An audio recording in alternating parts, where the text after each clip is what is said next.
I'm senior researcher at the Institute for Sustainable Futures at University of Technology. This is a research institute which basically conducts projects based on applied research. And we are supporting communities, businesses, but also governments to create change towards sustainable futures. And the Institute has been founded in 1997. And actually I joined the Institute after I finished my PhD last year at UNSW. But I also have a second hat, which is I'm a director at Community Power Agency, and this is a not-for-profit organization where we work towards or supporting community groups to actually enable them to develop, initiate, and operate clean energy projects. And that's certainly a challenging task in the energy market environment in Australia.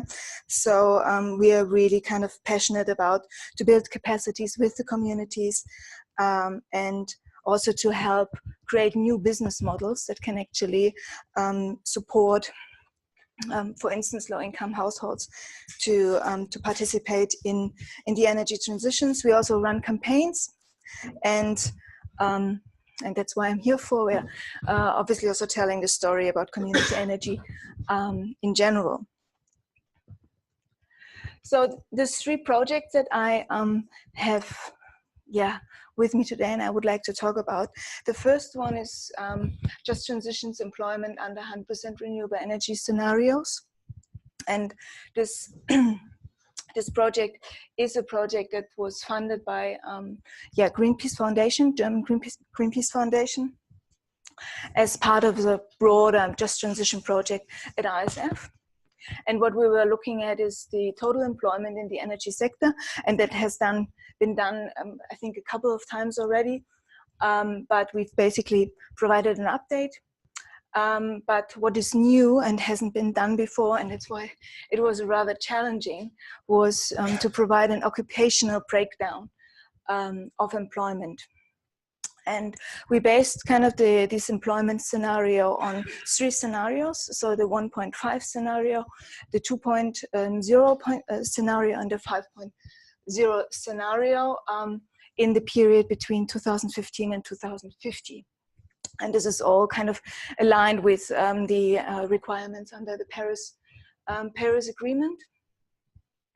And in order to calculate the employment development, oh wow, thank you, great, amazing. We basically used a number of job multipliers and projections for energy use and capacity. I also have to mention that we only used or looked at the direct employment, namely jobs in construction, manufacturing, operations, maintenance, and fuel supply, associated with electricity generation and direct heat provision. So this is one of the first projects that which had basically a direct kind of link to Just Transition. And just to go on here, what we found, and I'm not a modeler, so my role in this whole project was basically with my colleague Chris Briggs and 2 other colleagues, Santeski, who did the modeling, as well as Elsa Dominic. Both of them did the modeling, and Chris and I, we were working on basically the occupational breakdown. But just to give you a snapshot on the outcomes of the scenarios. So what we can see, what did she say? What we can see here. So this is kind of the 1.5 scenario is basically the most looks most promising. Basically, renewable energy here accounts for more than 90% of the energy jobs. So basically, what we can see is that in all in all scenarios, the jobs grow. So there's an employment growth. However, there are differences, obviously, in the different, energy scenarios in terms of degrees. Is it 1.5 or 2.5 5 degrees? Yes. Okay. Sure. Okay, fair enough. Technical problems. Okay.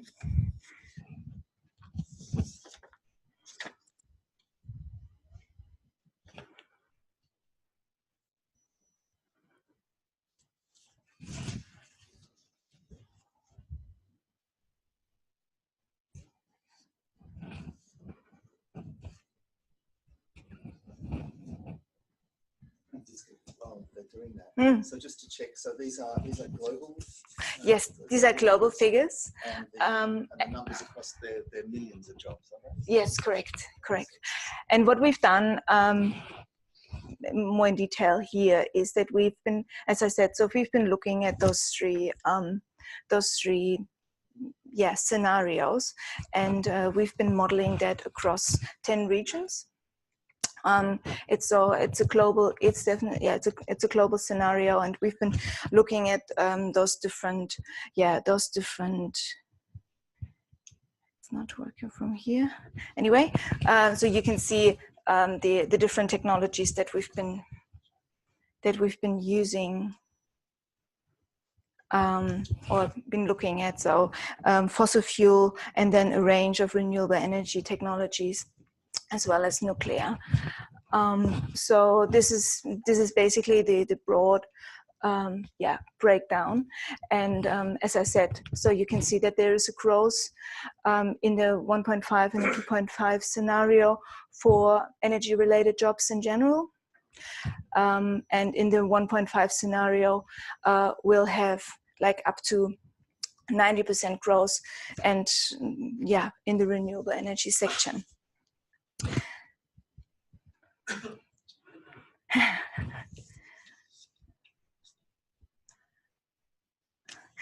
Okay, and this next slide is basically a breakdown then of the more specific occupations for renewable energy technologies, and what we've done to actually basically map those different occupations is that we looked at arena studies that have done already some categorization of renewable energy job categories, but they haven't been as detailed as we were hoping for. So what we did, we used the ILO standard, which is I always forget this name. It's the International Standard Classification of Occupations, and we were looking at a more detailed breakdown, what kind of categories or are considered in renewable energy jobs in the future and are considered today. So this is also the breakdown from the global occupational development. And what you can see that these are the different job categories that we were looking at. So managers, professionals, engineers, technicians, administrative. So we have been looking at it at, I think it's 11 different job categories that we were looking at it. And we identified a number of kind of job losses, obviously, through the coal phase out or phase out of fossil fuels, and a lot of job gains in specifically in solar PV, but also in wind and offshore wind jobs. And the next slide is a more detailed one. So what I've said is that we used arena job categories against the international standard classification of occupations, and we basically unpacked here mid and low skilled job categories. So this is basically just a consolidated version of it. So we had a lot of different Excel files with a lot of different summaries and job categories to firstly map and actually frame what different jobs are sitting under the different technologies. And we use data also from the Australian census actually to understand better, for instance, what kind of jobs are in the manufacturing sector. And then we derived from that a breakdown that looks a little bit like that. So we consolidated in the end what are the main job categories that are relevant. And as I said, there are 11 job categories. And what we found is basically then putting it into the global scenario that some job types will experience a very modest growth. So for instance, laborers, electricians, but also managers. However, very specialized jobs, and those are, those two here, they will experience a significant drop from the fossil fuel sector. So machine operators in coal mining will probably be lost because there will be no real replacement because of their very specific skill sets. And this is the same for machinists and assemblers will also probably be lost. Although there are actually very large numbers of job creation and construction in the renewable energy industry. But as I said, there will be, it's not kind of a one-to-one transition here. You will need to consider that obviously the skill sets and the capacities might be quite different because it's much higher mechanized and it's a very different skill set basically what is required here. And so consequently it doesn't follow that the job created will simply substitute for the lost jobs, and renewable expansion have to be planned, has to be really planned, and it's required that decentralized renewable energy projects have to be cited carefully in order to actually substitute for the job losses that we can see in certain areas from the fossil fuel phase out. And this brings me basically to the next project. Franziska, just before we go, I just wondered, because you're covering three. Yeah. I just wondered if there's any questions or clarification on that quite large body of work, yeah. So all right? Yes, of course, yeah. And maybe, as always, if you could just introduce yourself and answer the questions. Jeremy Evans. Thank you. I wondered what period that covered. Was that the total period that you'd foreshadowed in the earlier graphic, which had 3 periods? Yes. This is the total period. This is the total period, and yes. What are the takeaway messages from this? So basically, I heard you mention Australia, but this is 10 regions. This is 10 regions. So it's a Australia, picture. It's a global picture. Australia is part of it, but as I said, it's 10 regions. So it also includes China, it includes the US, it includes Europe, and so forth.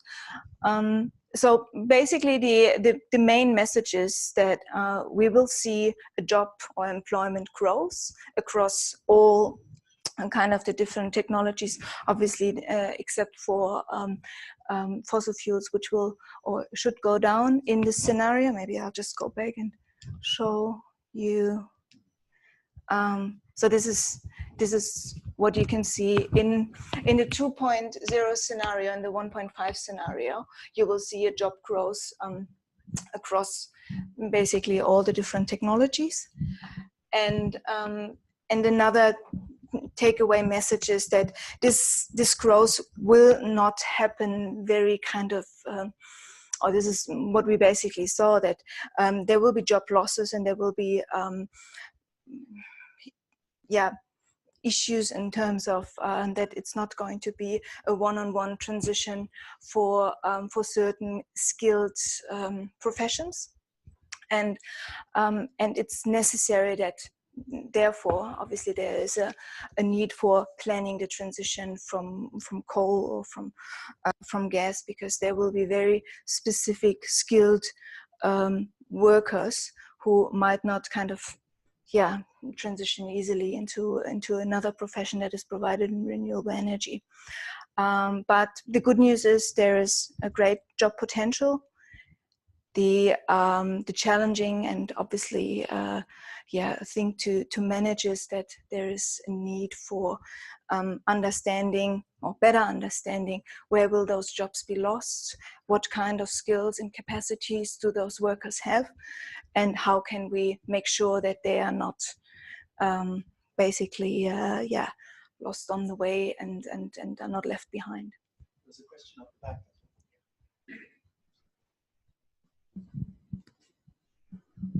Yes, John Lawrence, Sustainable Manufacturing Futures. I noticed the biomass element there seems to stay stable right across your scenarios.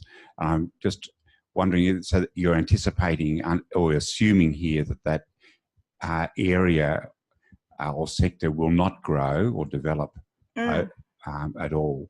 It seems a dubious assumption, at least from my perspective. I have to admit that I'm so the modeling of basically the scenarios, the energy scenarios, have been done by Sven and Elsa, and I haven't been too much involved in that. But from what I can say is that certain kind of sectors will obviously stay the same in terms of what jobs are provided, and there's also this this aspect of that jobs fluctuate to some extent, and there will be also jobs obviously lost in renewable, or not lost, but kind of, so you will have a construction phase, and this is more work intensive than the maintenance and operation phase.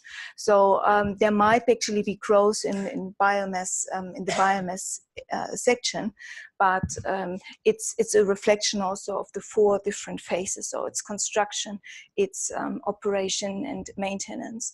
So this could be a reflection of that as well.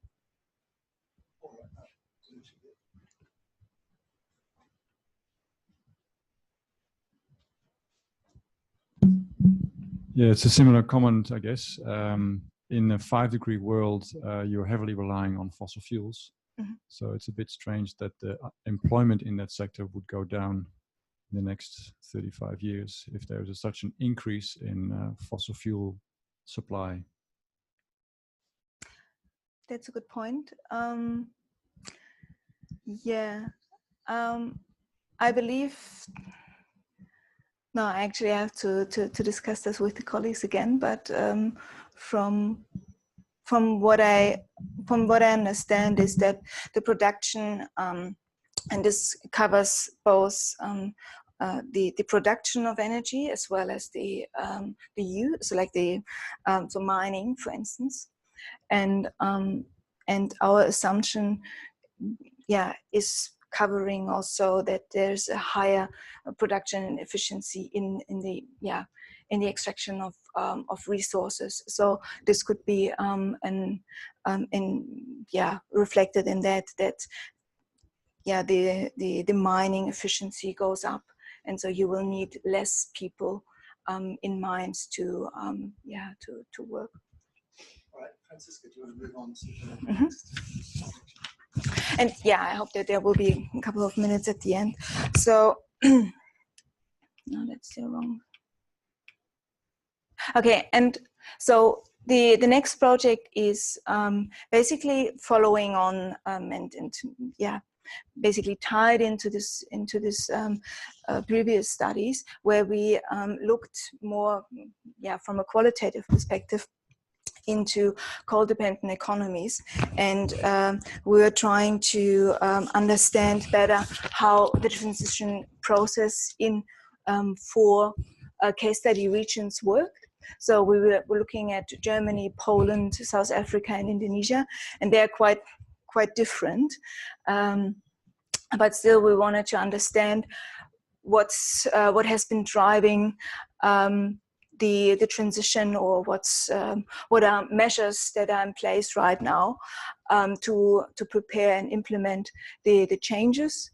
And we were focusing mainly on coal mining and generation. And specifically from Germany and Poland, we were trying to understand what lessons can be drawn for the development of national or regional transition plans. So what lessons can be learned for a just transition? And to guide our research, we developed a framework, basically based on the some academic, but also some principles of the unions movement that has been used for just transition. So we were looking at the distributional dimensions and the procedural dimensions. I don't want to go very much into detail here, but the distributional dimension is basically who gets the benefits and who actually has to carry the burdens. And the procedural dimension is concerned with a due process and representation in basically the energy decision making across the board, so a social dialogue in general. And we've been mapping that against 3 key stakeholder groups. So obviously the fossil fuel workers who are in the just transition process, often at the center of attention. But we were also wondering and looking into the local workers and broader community. And an important element that's basically has been emphasized by academics is the vulnerable and disadvantaged groups as a third kind of category to recognizing those groups. So, and I probably have to go over that a little bit faster. So those are the kind of the four regions, and they are quite different in terms of where they are at in the energy transition. So Germany and Poland. So Germany is still heavily, more or less heavily reliant on coal in the electricity production. You would think it's less, but it's still 40%. Poland is one of the countries in Europe is one of the largest. I think it's the 11th largest coal producer in the world, and is one of the largest coal users in the European Union. And South Africa and Indonesia, they're basically, as developing nations, they are coal exporters and heavily reliant on coal to that extent. And we have a number of kind of findings and recommendations. So what we did is basically we looked at the different stakeholders that are involved in the discussion about the coal transition, and what measures from government, but also from civil society and unions, but also the companies, have been taken to support the just transition process. And the 4 country cases, so as I said, Germany and Poland have some experience with measures. However, Germany and the specific region we were looking at is actually still at the beginning. But we had a number of findings and recommendations coming out of that nonetheless. So what we found is that, and I don't want to go into all of them here, but the main point is basically to say that just transition and energy justice principles have to be incorporated in all kind of policies and frameworks that exist. And investments are actually a precondition for a fast transition. So we can't expect a fast transition without considering enough resources and funding and basically a top-down approach in terms of a policy integration of energy justice principles for making it happen. So that's one of the key findings here. What we also saw that developing countries, they don't have the capacity necessarily in terms of transition their economies quickly. So what is needed here is that there has to be some sort of a fund for coal dependent communities for the transition process. And what we also realized is that, and this goes back basically to integrating justice principles in all policy and all energy policy specifically, is that a large renewable energy are part of the solution, but they are not necessarily the answer to a fair transition or a fair change. So what is important here is that social and economic criteria are actually embedded into renewable energy development, and that's important also to see the just transition outcomes. So going on, and then a couple more. So the main takeaway message here again is that the diversification of the local economy is an important aspect, because large-scale renewables might not work like in all of the regions, and specifically coal regions might be disadvantaged to some extent, and so there is a need for diversify the economy and actually strengthen bottom-up movements and initiatives to help with the transition process. What we basically synthesized and distilled out of the case studies was that we found 4 key elements for a just transition process.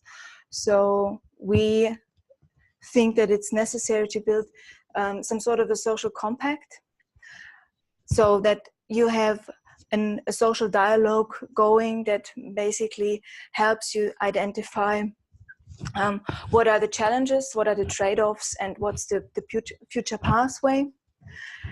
And I have an example here from Germany. So you might have heard about the Coal Commission in Germany. It has a much longer name, but I'm not going into detail about that. And that you also have conversations at different levels, so not necessarily only on national level, but that state governments and local governments are also part of this conversation, as well as civil society actors. That you plan for closures, so that it's very important that you actually start with the planning as early as possible, and this also goes for the social compact and the social dialogue. And that you consider job creation and community benefits as the third point. So local jobs and benefits from different kind of industries should be supported. And the last point here is transition funds and management. So you need some sort of a backup and a funding resources that are actually facilitate the process. So this study is about to be released in, these are preliminary results, and the final results are going to be released in January. And the report is therefore not quite ready, but we have those kind of first ideas put together here. And so are there any questions? One or two questions.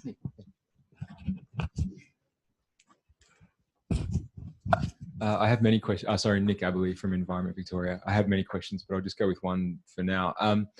What was your research method for taking you showed the table that had the data about how much coal and how many megatons and how many power stations, and from that, and now we've gone to findings and recommendations. What were the what were your research methods that allowed you to extract those findings and recommendations from these 4 case studies? Like what actual questions were you asking of those 4 case studies to elicit those conclusions? Fair enough.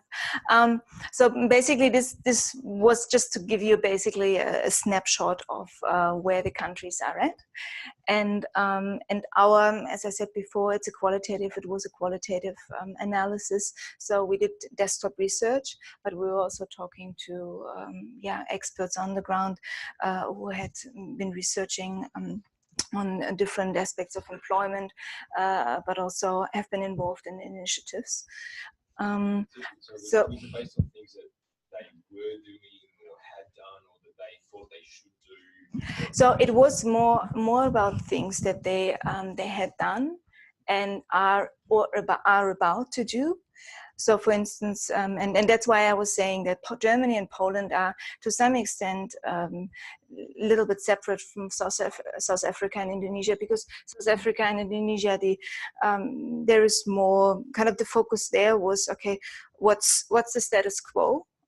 What difficulties and challenges are they facing, and what measures are in place that could support a just transition process already, but might not be sufficient, and what else is needed.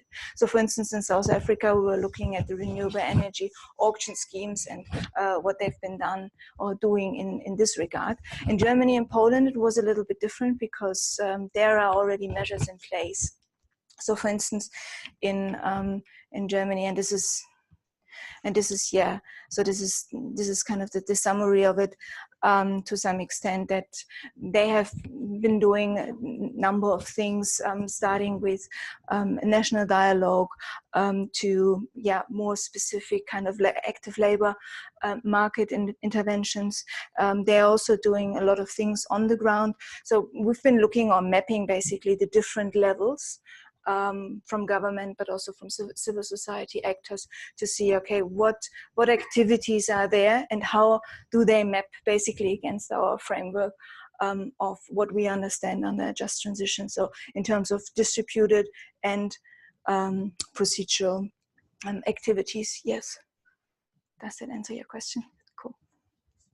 Okay, do you want to move on to the third? Mm-hmm.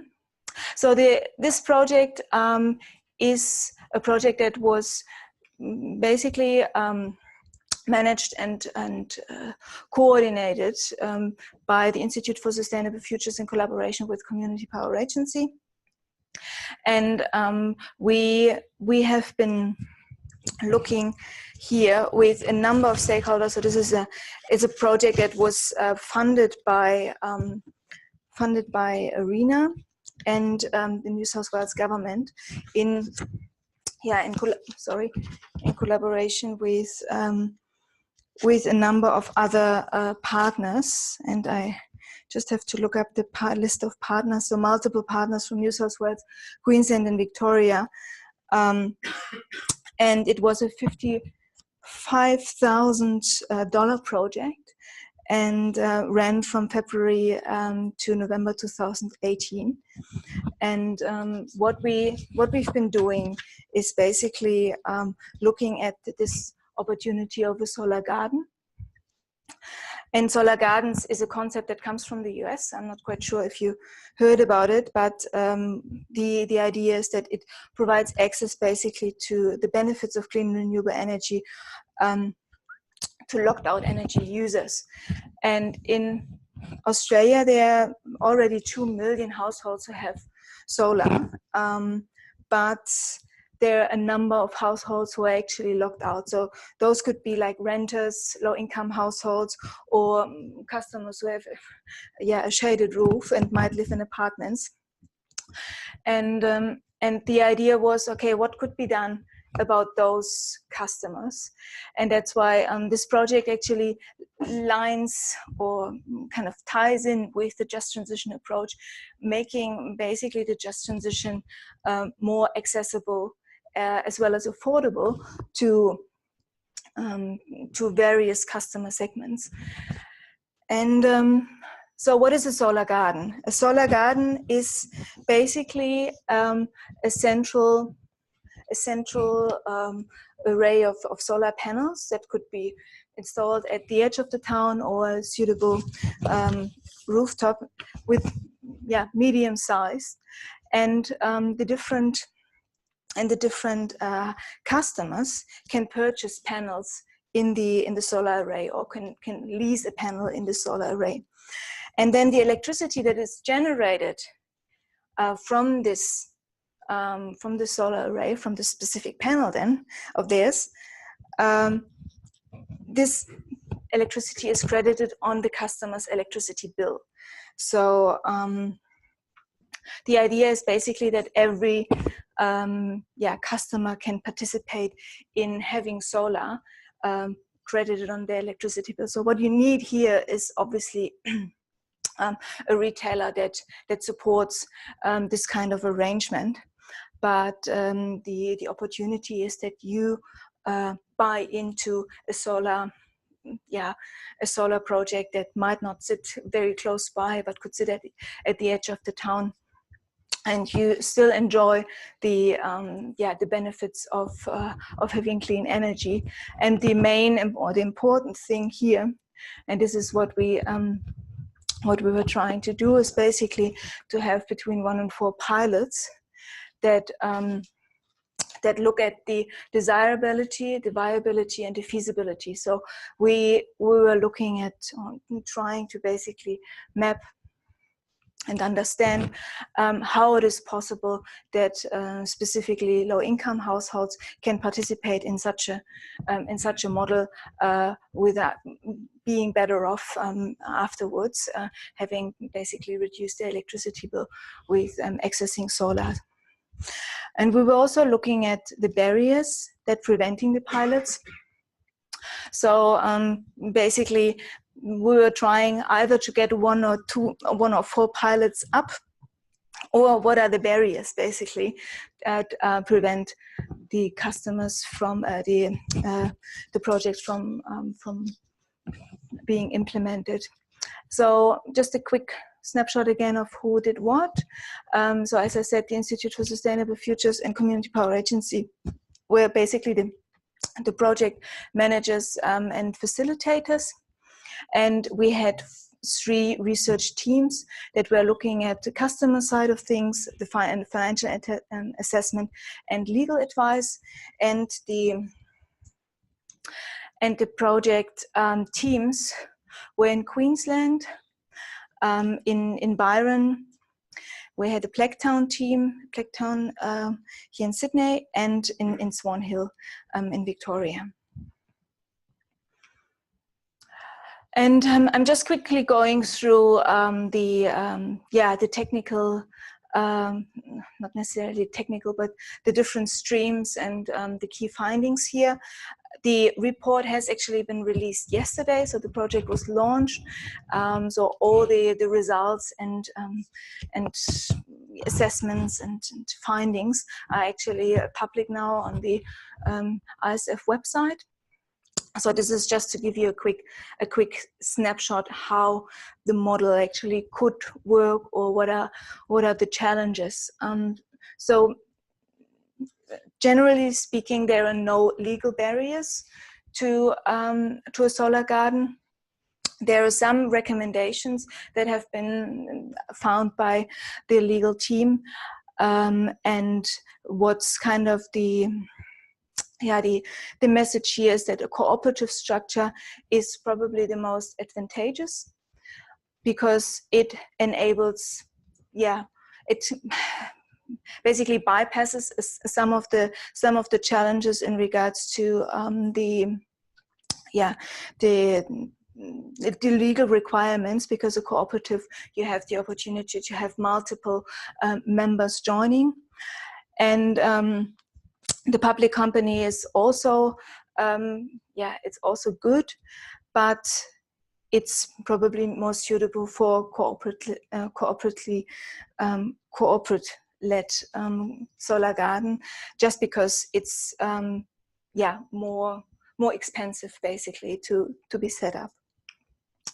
Then we did the market research, just a very quick snapshot, and this one picture is not working. so yeah, we had an overwhelmingly positive response.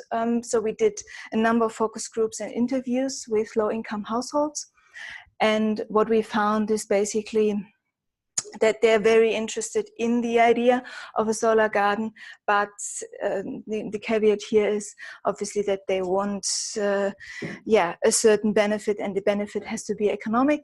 So they are looking at, okay, what will it cost me, and am I getting is my bill reduced after joining this model? And then the financial conclusions are the ones that are most ambiguous, and where we thought it's important that obviously we've done this and we've done the exercise. So our team at ISF has done some financial modeling here and looked at the different models that the teams have basically been proposing. And we realized that size and costs matter, so the CapEx and the OpEx, and that subsidies are needed for low-income households to be able actually to join in terms of return. That's a comparable return to rooftop solar. I guess just briefly, Franziska, I guess an obvious question people will be keen to know is roughly what size of subsidy, and how are we talking, really large or quite small? Well, I think what they've been saying is that the as I said, so it depends on the size of the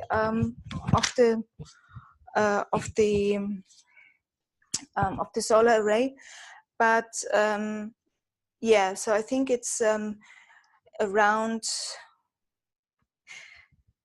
It's around, what was it? Hold on, I'll just have to.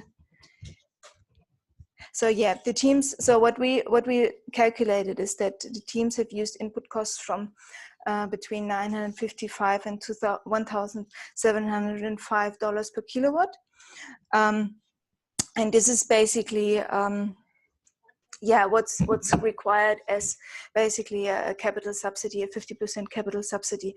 So the main message here is that it's required that there is a subsidy that goes in the order of what the small scale rebate scheme, the small scale system, basically is offering to individual households already.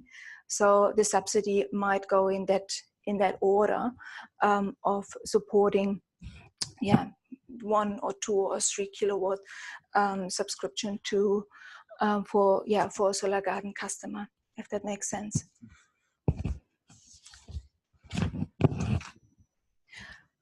So and as I said, so that was my last slide actually.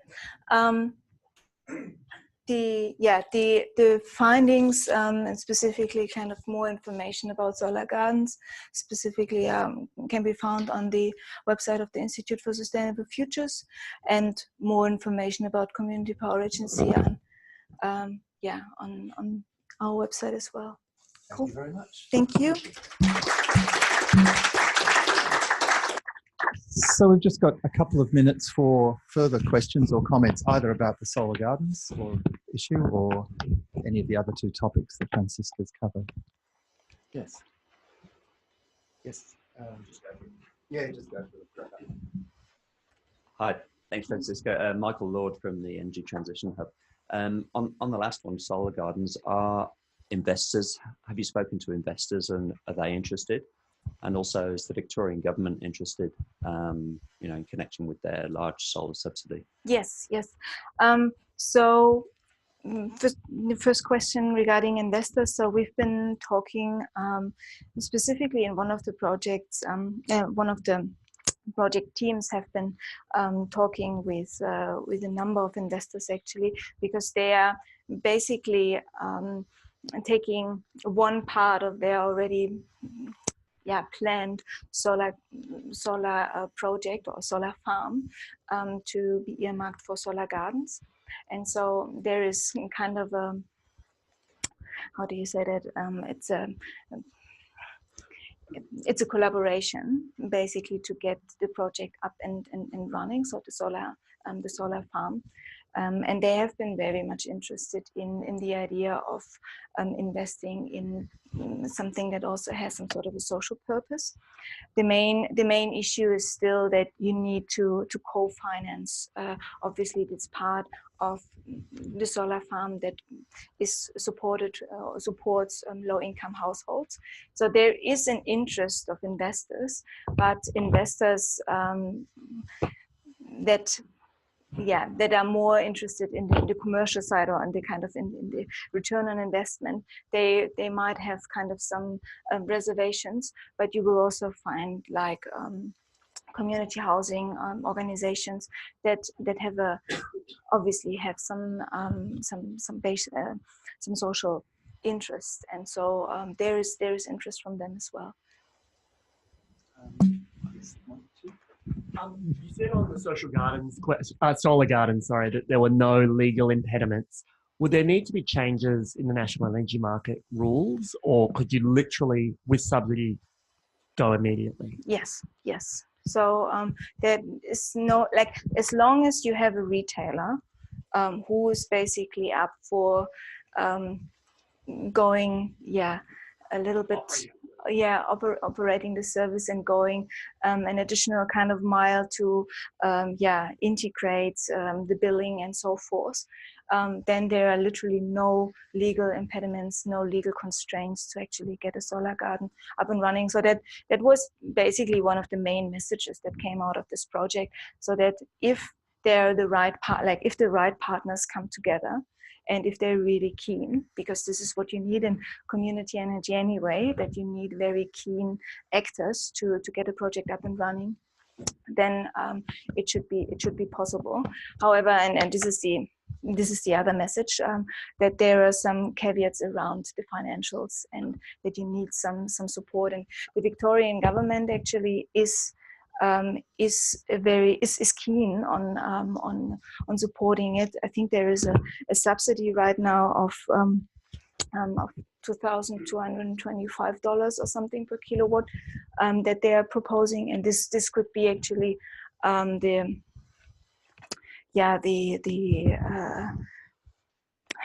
that could turn it around. So that could be per individual, could be the amount that tips it over. Thanks for the talk. It was really short. This is another question on the solar gardens. I'm Stephen from the University College here.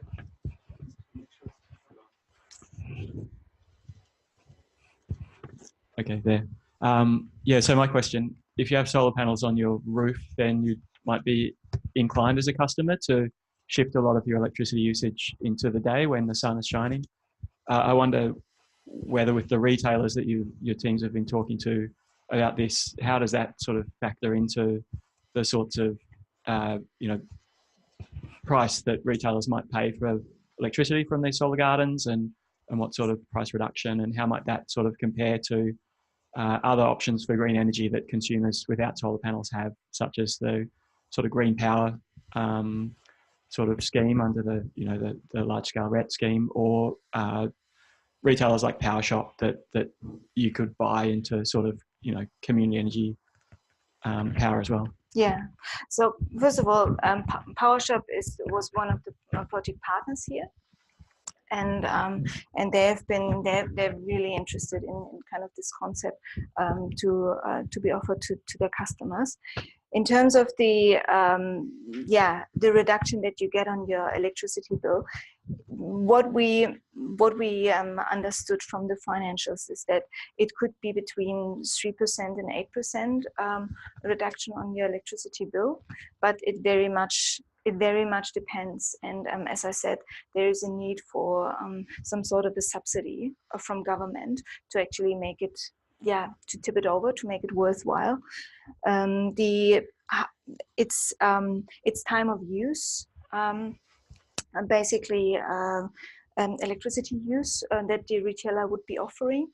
So the retailer will have a specific, and it will depend on the retailer basically what they're going to offer. But in general, the retailers, yeah, they have to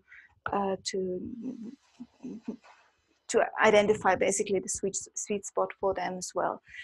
So there are certain retailers, and specifically the smaller ones, but we were also talking to, and they were part of the project, Energy Queensland, who have some legal issues. So there are some legal issues actually in Queensland, as Energy Queensland is a monopoly structure there, or has a monopoly structure there. But it depends on the retailer's kind of calculation as well. But in general, as I said, so between 3 and 8%, we've calculated. So I've got one last question, two last questions, and then we'll wrap up. Although I think Franziska's happy to talk. Mm-hmm. Hi, Franziska. Thanks for your presentation today. I'm Jacqueline. I'm from the Department of Premier and Cabinet. I had a question about one of your earlier slides that showed that it was not a suitable project for businesses. And I just wanted to know a little bit more about that, particularly given a lot of businesses would probably use that middle of the day power. I understand government subsidies may not be available in those circumstances. Is that the reason? Yeah, so that's one of the reasons. Another reason is that, and this is what probably has to be also said, that putting solar on your own roof makes more financial sense. So like doing it yourself rather than going through a retailer, and this kind of arrangement is financially a better proposition than if you would go basically through a solar garden arrangement. So the solar garden arrangement is specifically for households and for customers that have difficulties, and individual customers right now that have difficulties to access solar and other forms of renewable energy, because a solar garden doesn't have to be necessarily solar. It could also be wind or other types of renewable energy projects. Obviously, with this type of arrangements, it's just kind of the name of it that it comes from. And it was used. Hi, Franziska. Thanks for your time. I'm Raimundo. I have a question regarding just transition. Do you have any insights regarding the time frame that you think would involve carry on engaging with all the key stakeholders and creating a framework? Yeah, so what I mentioned before is that the earlier you get involved and to discuss with the different stakeholders that are impacted or affected by the coal phase out or fossil fuel phase out, the better. So you've seen that in Victoria with Hazelwood and what happened in the Latrobe Valley. So it was a very sudden shift or a sudden closure of Hazelwood, and this led a lot of kind of communities and workers in the lurch basically. And so one of the learnings for us from other transitions in other countries is that you have to start basically today to get in touch and to start this process of discussing where do we go from here, and how can we actually make sure that everyone is taken along. And one great thing, and actually a good example that we also use is the Latrobe Valley Authority, which supports and manage the transition in the Latrobe Valley right now.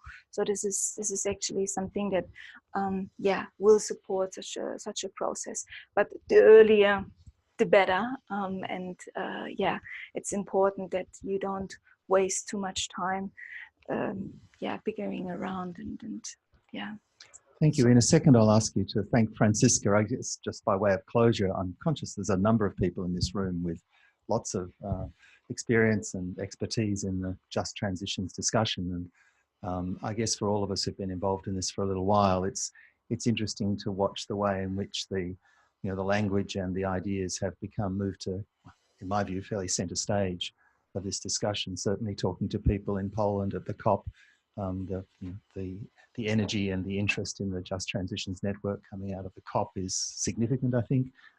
We know that there's the Labor opposition in Australia has announced the concept of a Just Transitions Authority if it formed government. So this, I think, over the last couple of years has moved from, not the margins, but from a less central position to, I think, quite a central position in the policy and political debate around energy transitions, which I think is, well, in my view, a very positive development. And so therefore, thank you, Franziska. And I think there's a lot of people here and in the hub who would be keen to continue this conversation. Yeah. So thank you again, and thank you for coming.